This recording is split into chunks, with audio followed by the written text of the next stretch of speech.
Brian from Big Shop Cycles, and today we're going to start about the starting system on a motorcycle.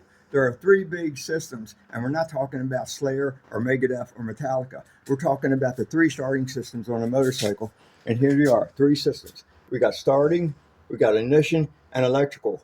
Today we're going to be talking about starting, and that is the first thing that you do. That is the first thing you do. You walk up to your motorcycle, you put the key in there, and the starting system consists of that switch. It consists of the battery, and it consists of the starter, like this. If you walk up to your motorcycle and you put your key in there and it doesn't start, it's most likely because look at these cables. Come here. Look at these cables. They're real thick. And that's because all the juice from the battery has to go to crank this starter motor over. If that's not happening, check to see how tight they are.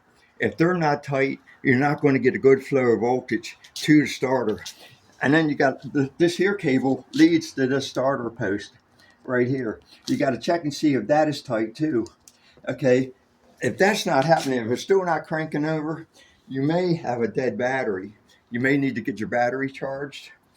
Or, one good thing to have is an ohm meter. You can get them dirt cheap at like AutoZone or Napa Auto Parts or Fisher Auto Parts. You get them dirt cheap. They are just dirt cheap, and put it on there and read your voltage. But like I said, always go around and check to see how tight these connections are, because they'll rob your battery of the voltage it needs to supply this starter with. All right, if it's still not starting up, that may lead into the ignition system. There may be a problem with that. And we'll talk about that next week on Big Shop Cycles, all right? All right, see you next week.